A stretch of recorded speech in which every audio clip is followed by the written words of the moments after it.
Hi, welcome to Manga Recapz universe. The Runcandel family, a renowned sword family throughout the world, dominated half of the known lands with an iron grip. Their legacy was one of unparalleled swordsmanship, and they were infamous for producing members born with both exceptional talent and robust physiques. For generations, they had ruled with overwhelming force, their power stemming from three unyielding virtues: combat, conquer, control, virtues that embodied the law of the jungle. Into this illustrious lineage was born our protagonist, Jean Runcandel. He emerged as the youngest scion of the Runcandel clan, a family where strength and swordsmanship were the pillars of existence. The selection ceremony, a pivotal event in the family's traditions, marked the moment when each child's future path was foretold and chosen. In this sacred ritual, Jean stood before a magnificent array of ancestral swords, each representing a distinct role within the family. Unwavering in his determination, Jin's eyes locked onto the most imposing blade of all, the barasada, a legendary weapon known as the choice of the patriarch. It was said that the one who selected the barasada in the selection ceremony was destined to become the leader of the Runcandel family, the heir to their dominion. As Jean reached for the barasada's hilt, his father, the current patriarch, observed the moment with a mysterious glint in his eyes. Breaking the silence that had fallen over the assembly, he spoke with a mixture of curiosity and pride, saying, "So you've chosen the barasada." How interesting! With those words, Jin's fate was sealed. He had accepted the weight of his family's legacy and embarked on a journey filled with challenges, responsibilities, and the destiny of guiding the Runcandel family into an ever-evolving future of dominance and conquest.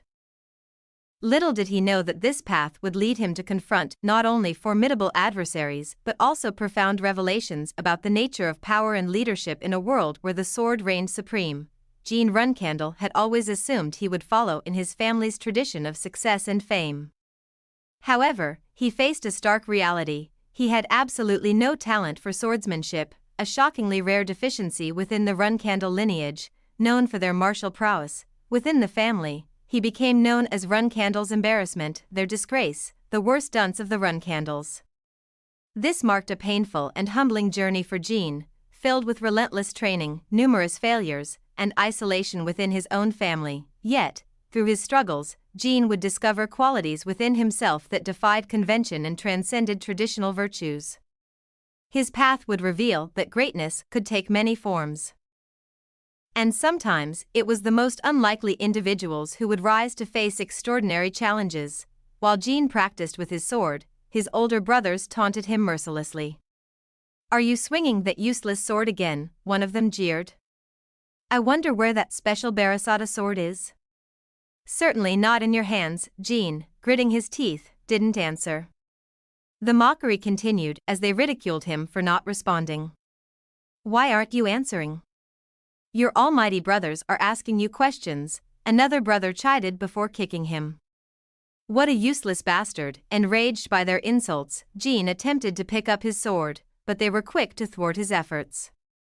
They used their legs to smash his hand and confiscated the papers he held, a collection of basic swordsmanship theory. "Do you think studying basic swordsmanship theory would make you any less useless?" his brother sneered. "This is why guys who are useless should never be given any chances." Jean, his patience wearing thin, demanded that they stop and return his belongings. His brother, however, tore the papers to shreds. "Because chances are given to you," he coldly retorted, "you fail to know your place and keep holding on to hope." In a sudden surge of defiance, Jean exclaimed, "You didn't have to do that." But his brother grabbed his hair and hissed, "We are doing this for your sake. Why do you keep talking? Did your nanny teach you manners? It looks like we need to teach you a lesson." The tension in the room hung heavy as Jean braced himself for whatever harsh lesson his brothers had in mind. Despite the relentless bullying from his brothers and his perceived lack of talent, Jean Runcandel remained resolute. He cared little for their taunts, focusing instead on his unwavering determination to prove his worth within the family. He believed that through hard work and dedication, he could earn recognition and become a true part of the Runcandel legacy. However, fate had a different path in mind for him. At the age of 25, Jean received a shocking decree from his family. They banished him from the Runcandel lineage, but in an unexpected turn of events, they spared his life, recognizing his commendable efforts. It was a harsh and bewildering turn of events that left Jean adrift in the world, wandering aimlessly, with no clear purpose or direction. During this uncertain time, he encountered a master who would change the course of his life forever. Under this master's guidance, Jean discovered an astonishing truth: he possessed a talent not just for anything, but for something that was considered a taboo within his own family: magic. Magic became Jin's newfound calling, the hidden power within him that had long been suppressed. It was a revelation that opened up a world of possibilities and a future he had never dared to dream of. With newfound purpose and determination, Jean embarked on a journey to hone his magical abilities, forging a destiny that would take him far from the sword-dominated world of the Runcandel family, into realms where the mystical and the extraordinary held sway. 3 years after his banishment from the Runcandel family, Jean Runcandel found himself immersed in a daring experiment, attempting to connect the natural mana that permeated the world with the mana of magicians. His goal was to recover and strengthen the mana that would manifest as his newfound magical abilities. As he delved deeper into his research, dark and eerie energy suddenly enveloped him.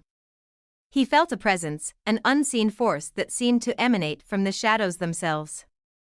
In a moment of surprise, he asked, "Who are you?" A voice responded, "I am Sodaret, the master of all shadows, Jean Runcandel. I'll propose a contract to you as the god of shadows. If you make a contract with me, not only will you be able to use shadow energy, but you will also negate all curses." Jean listened, his curiosity piqued, as Sodaret continued, "Oh my, it seems that someone has held a grudge against you from childhood. You haven't been able to use your full potential due to a trivial curse known as the bladed illusion, which suppresses talent for the blade. It must be a terrible curse for a Runcandel. That might be the reason why I was so captivated by you.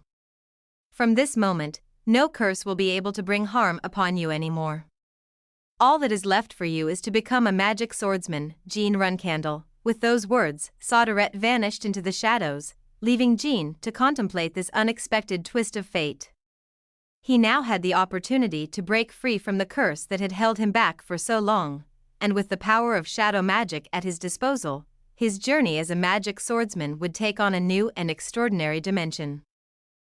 Jean Runcandel, having made the fateful contract with Sodaret and unlocking his latent potential, realized that every time he picked up his sword, he could reach new heights. The title of worst dunce in the history of the Runcandel family no longer seemed fitting.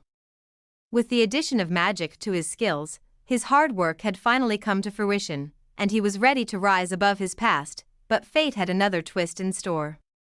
Suddenly, a group of soldiers attacked him, catching him off guard. In the midst of the chaos, he heard a scream, and his body grew heavy with pain. As he lay injured and fading, he called out to his master and Sodaret for help, his eyes closing with uncertainty. In the darkness, he questioned, "Is anyone there? I can't believe I died while sleeping. Is this because I am useless after all? Do I have a chance to use the magic and Sodaret I've gained?" However, when Jean opened his eyes again, he found himself surrounded by familiar faces, members of his family. Confusion gripped him as he wondered, "What is going on? I definitely died." Then, to his surprise, Gilly, his master, encouraged him to cheer up. Jean couldn't fathom why she was there. Looking around, he also saw the Barasada, the legendary sword he had chosen during the selection ceremony. It dawned on him with a jolt: it is the selection ceremony. I have returned to the past, as a 1-year-old baby, Jean Runcandel. I picked this sword in my previous life by chance, but in this life, I choose it intentionally, with newfound determination and the wisdom of his previous life.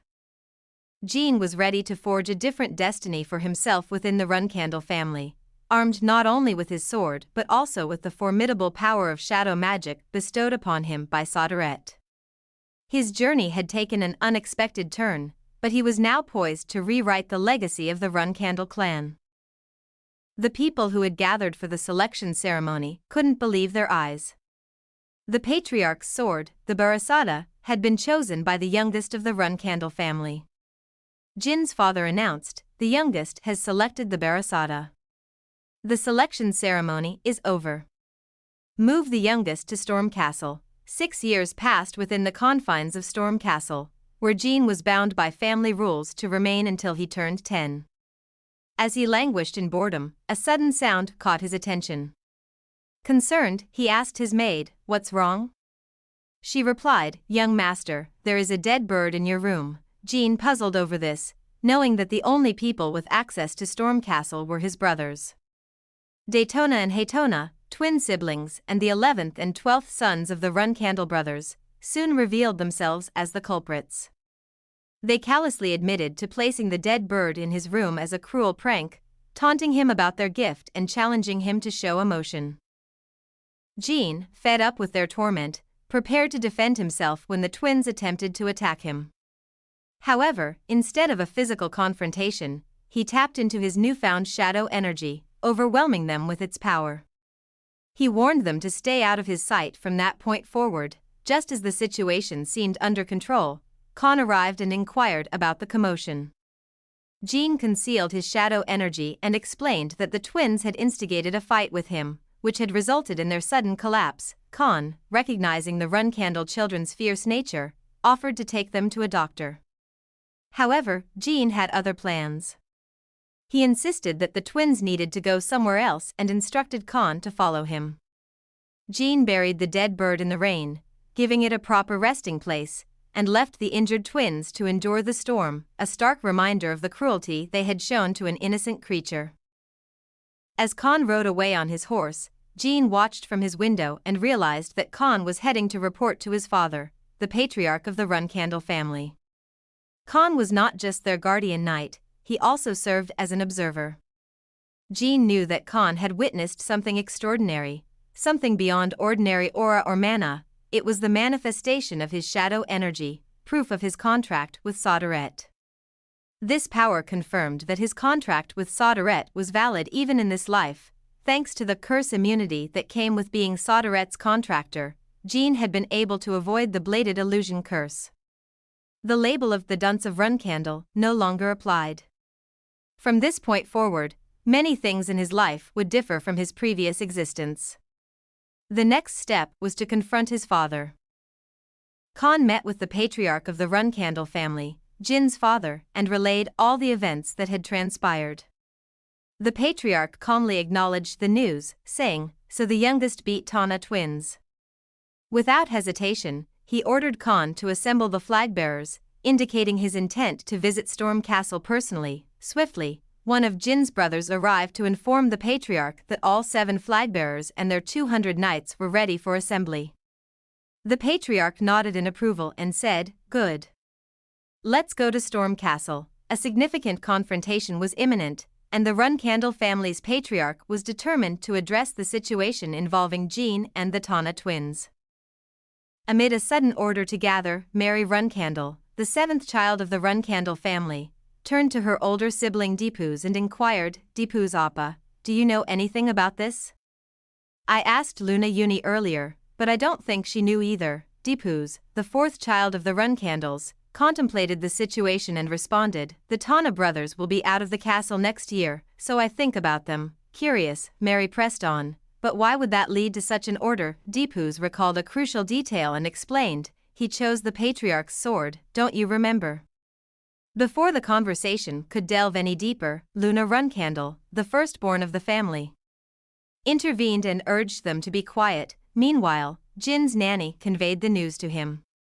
She told Jin that the patriarch was coming to see them.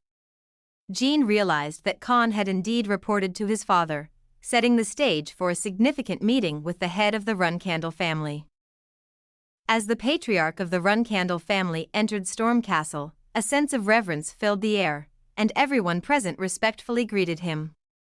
It was clear that his arrival carried great significance. With a commanding presence, the patriarch instructed those around him to bring the Tana brothers. Haytona and Daytona, looking somewhat apprehensive, were summoned before their father. The patriarch addressed them directly, inquiring, "Haytona, Daytona, I heard that you got into a fight with Jin. What is the reason for this altercation? The Tana brothers, eager to present their side of the story, quickly responded, "We have no faults, father. Jean was the one who hurt us with an unknown power. It was not an aura, it seemed like magic. But you know magic is forbidden in our family." Their claims were met with agreement from their other siblings, who chimed in, saying, "That's right, father. If he's using magic, we must interrogate him before he can hide his tracks." The patriarch considered their words carefully before delivering his verdict. He turned to the Tana brothers and stated sternly, "You will not survive in the Runcandel family if you proceed like this." With a final command, he continued, "Go and bring Jean." The tension in the room mounted as everyone awaited the resolution of this familial dispute. As Jean faced his father, Chiron Runcandel, he couldn't help but reflect on the imposing figure before him. His father was an immensely powerful and cold man, stronger than anyone Jean had ever known, and bore the status of a demigod, a Genesis Knight. Chiron had once been an ordinary person, but after attaining the status of a demigod, he had shed most of his human emotions, becoming singularly obsessed with the family's prosperity. For someone like Jean, with no talent in swordsmanship, it often felt as though he didn't exist in his father's eyes. However, this life was different. Jean was determined to ensure that he would not be discarded or overlooked this time. Greeting his father, Jean referred to him as the patriarch. This caught Chiron's attention, and he asked, "Why do you call me patriarch and not father?" Jean explained his reasoning, saying, "My brothers, sisters, and guardian knights, over 100 people have visited today, and I concluded that your visit must be an official one. That's why I chose to refer to you that way." The patriarch found Jin's response satisfactory and allowed him to address him as father.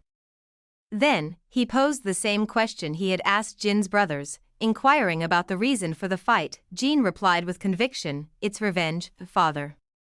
If you are a member of the Runcandel family, you must always return what you are given, whether that be grace or resentment." Satisfied with Jin's answer, the patriarch dismissed everyone else from the room, leaving only the two of them. He had specific questions for his youngest son. Chiron wanted to understand the nature of the powers Jean had used, as the Runcandels strictly forbade the use of magic, especially for those unable to reach the pinnacle of swordsmanship. He questioned Jean about the power he had employed, and Jean hesitated briefly. Jean explained, "I'm not sure what to call it, father, but it's neither magic nor aura." To demonstrate, he summoned the black flames associated with his newfound abilities. Chiron's reaction was unexpected. He recognized the power immediately and declared, "This is the power that the Runcandel founder possessed." Jin's revelation had clearly struck a chord with his father, opening up a new and mysterious chapter in their family's history. As Jin's father observed the power of shadow energy manifested through the Barasada sword, he couldn't help but wonder about the implications. He thought to himself, "Barasada's shadow energy, so does that mean this child is destined to be the head of this family?" The patriarch then explained to Jean the significance of the power he possessed. "This is the power of Soderet, the god of shadows. Soderet made a contract with our family's founder, Lord Timar, and helped establish our family. But since Lord Timar passed away, Soderet has not reappeared before the Runcandels. I don't know the reason, but it seems he is returning to the Runcandel family through you." Jean couldn't help but ask, "Is Soderet stronger than you, father?" The patriarch responded, "I don't know because I've never fought with a god. I think coming to see you today was a good decision." He then assured Jean that he would be closely watched from now on. As his father left the room, Jean couldn't help but feel a sense of unexpected anticipation. He knew that mastering the use of shadow energy would be a significant achievement, but he also realized that his father had expectations of him that went beyond his own ambitions. Sometime later, Jin's sister Mary arrived with a special gift. She presented it to him, and Jean inquired about its contents. She replied, "It's a special gift from your elder sister." Jean gave the gift to his nanny and informed her that it was from his elder sister. He couldn't help but wonder why Mary was giving him a gift. Upon opening the gift, Jean was surprised to find a phoenix heart. He thought it was a bit extravagant for a 7-year-old boy, but he soon realized that Mary had given it to him as a symbol of his need to grow quickly. Mary, a 6-star knight and the 7th flag-bearer, was known as Wind Fury Mary and had a reputation as the madwoman of the South. As Jean sat at the table for his meal, he contemplated the phoenix heart's significance. If he consumed it, he would become resistant to fire and likely grow faster. He saw it as a symbol of his determination to summon a phoenix in this lifetime. While Jean was eating, his nanny approached and asked if he had waited long. She urged him to eat before the food got cold. Just then, the Tana brothers arrived. Jean asked if they needed anything, and they hesitantly admitted that they had come for the food from the gift. Jean then asked them if they wanted to eat that badly, to which they eagerly replied in the affirmative. Seizing the opportunity, Jean asked them for a favor, to dig a hole in a specific location. The Tana brothers didn't understand why, but they agreed to help Jean. Little did they know that on the opposite side of the digging site, something special awaited, a secret known only to Jean. After completing the digging as Jean had requested, the Tana brothers returned and asked for the promised soup. However, when they reached the table, they found only 2 teaspoons of soup waiting for them. Surprised and somewhat disappointed, one of them remarked, "Brother, there's only a teaspoon." "Is that all?" Jean, with a sly smile, responded, "I did promise you soup, but I didn't specify how much. I've kept my promise." Enjoy. The Tana brothers didn't argue further and thanked Jean for the soup. They had learned that when dealing with Jean, it was essential to be precise in their requests. Jean then moved towards the freshly dug hole, appreciating the Tana brothers' efforts. After examining the thickness of the wall, he determined that only a 1-star magic spell was needed. With a wave of his hand, he unleashed the magic and destroyed the wall. Jean had finally reached the Runcandel's secret library, a place he had never been in his previous life. Before him, there stood a door, and Jean recalled his older brother mentioning a trigger phrase to open it. He said aloud, "Runcandel child, come here to console Mirakan." As the words left his lips, the door swung open, revealing the secrets that lay within the family's hidden library. Jean stood in awe of the Runcandel's secret library, a vast repository of the family's most treasured and closely guarded tomes. Access to this place was granted only to the flagbearers of the Runcandel family, and Jin's older brother had once told him he didn't need to know about this place since he wasn't a flagbearer. But now, it became clear that his previous ignorance was a valuable asset. He intended to make the most of this newfound knowledge and access. As he entered the library, Jin's attention was drawn to a peculiar sight, a person enclosed within a large tube. He couldn't discern whether this individual was dead or alive, and the sight raised numerous questions. Jean wondered aloud, "What is it?" Observing the black aura and scales, he quickly realized that this being was not human. The realization struck him like a bolt of lightning. This was none other than Black Dragon Mirakan. Jean couldn't believe that the legends were true. The Black Dragon Mirakan had been defeated by the Runcandel family's founder and had entered a deep slumber. Shaking off the astonishment, Jean knew he didn't have time to dwell on this unexpected encounter. He needed to find the secret tomes. Scanning the library, he soon located them, containing the hidden knowledge of various families, including the renowned Kungan family, known for their mastery of swordsmanship. Jean contemplated taking the books with him, but the risk of getting caught was too great. Instead, he devised a plan. He would copy the contents of these books while he was in the library. This way, he could acquire the knowledge he sought without raising suspicion or risking the library's security. With determination in his heart, Jean set about his task of uncovering the secrets hidden within the pages of the tomes. As Jean continued to copy books from the secret library and study them in the safety of his castle, he was engrossed in the wealth of knowledge he had uncovered. However, one day, while he was in the library, he heard a sound that startled him. He immediately asked, "Who's there?" Jean couldn't fathom how anyone from Storm Castle could possibly enter the library without his knowledge. To his astonishment, someone responded to his query, asking, "Hey, you, what are you?" Upon seeing the figure, Jean realized it was Mirakan, the Black Dragon. He couldn't believe it. Why is Murakan here? I never heard of Murakan awakening in my previous life, he thought, realizing that he needed to remain composed and respectful. Jean attempted to address Murakan as a family guardian. He said, Runcandel respects the family guardian. However, Murakan reacted with anger and indignation. Guardian? Did you say family guardian? How dare you treat me as a family guardian?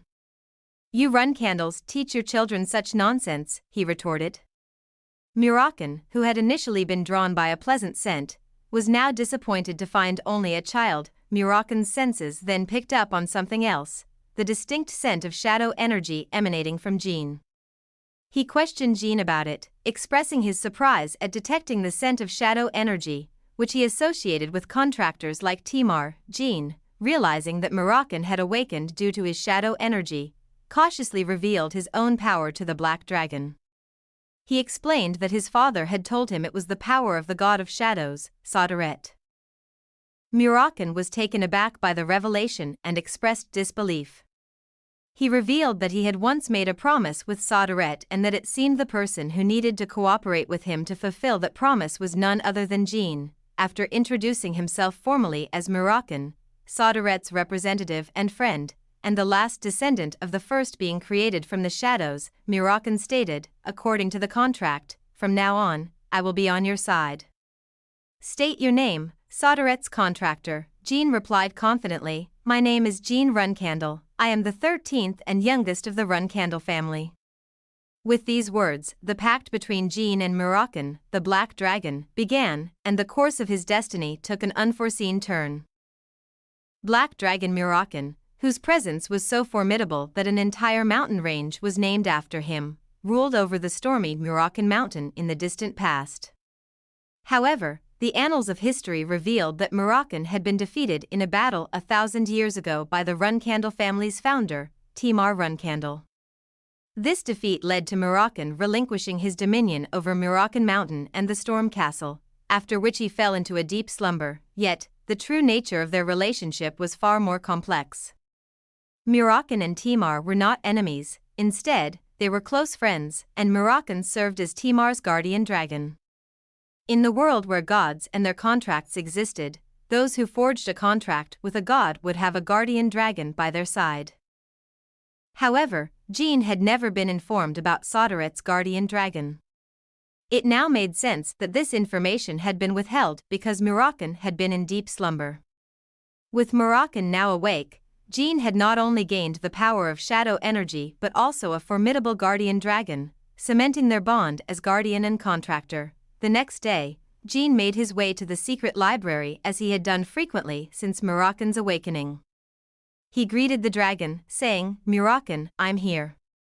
This time, Jean had brought some cakes that his nanny had prepared, a gesture to show his appreciation for the newfound alliance. Jean couldn't help but be curious about the past, so he asked Murakan about his battle with Timar. However, Murakan's memory of that time had faded over the centuries, and he replied, It's been over 1,000 years, and I don't remember. Jean, noting Murakan's fondness for strawberry pies, made it a habit to bring them every time he visited. During one of their conversations, Murakan asked Jean what he was doing every time he came to the library. Jean explained that he was copying the tomes because it was challenging to take them with him. Murakan inquired if Jean understood the content, to which Jean replied that he grasped about 30% of it. Murakan offered words of encouragement, saying, Don't lose faith, kid. You're doing an amazing job at your age. Jean, ever proud of his Runcandel heritage, responded, I am Runcandel, this is normal to me. I have 12 brothers and sisters, as well as my father, mother, and elders. If I want to surpass them, I need to work hard. Jean then posed a question to Murakan, asking how much the founder, Timar, would have understood from these books. Murakan explained that even if Timar had read the books at Jin's age, he likely wouldn't have understood much. Theory didn't always translate to practical skill. Nevertheless, Timar had fought valiantly. Murakan assured Jean that he had great potential but wasn't yet on par with Timar. Jean asked if he would ever become like the founder, and Moroccan responded positively, encouraging him not to be impatient and emphasizing the need for hard work. Then, Moroccan revealed an interesting tidbit about Soderet, the god of shadows, and his nickname, Infinity. His power had no limits, and as his contractor, Jean had the potential to reach new heights. Moroccan instilled confidence in Jean and promised to teach him a new technique to enhance his abilities further. Excited and eager to learn, Jean asked Moroccan about the technique he mentioned. Moroccan explained that it was called shadow energy release, the fundamental aspect of shadow energy manipulation. However, he emphasized the importance of learning it properly, as it could be dangerous if mishandled. The first step was to learn how to form mana, a skill Jean had already acquired in his previous life. Moroccan continued with his instructions, explaining that Jean would need to practice diligently for 3 to 4 years before advancing to more complex techniques. He couldn't teach advanced concepts without a solid foundation in the basics. To demonstrate his readiness, Jean channeled mana and showed it to Moroccan. This unexpected display left the dragon astonished. Jean explained that he had always been able to manipulate mana. Moroccan was impressed and acknowledged that only geniuses could manipulate mana with such ease. With that hurdle cleared, Moroccan began to divulge the details of the shadow energy release technique. He revealed that shadow energy originated from shadows, and all the shadows in the world were born from Soderet. This meant that Soderet was the true owner of shadows in the world. As the sole contractor of Soderet, Jean had the potential to become the owner of the world's shadows. Moroccan then proceeded to teach Jean how to release and harness shadow energy. Meanwhile, on the battlefield, Jin's first elder sister, Luna, was engaged in combat against their enemies. After successfully completing their mission, Luna and her comrades began their journey home. During their travels, Luna contemplated what a 9-year-old child might like, hinting at a surprise for someone special upon her return.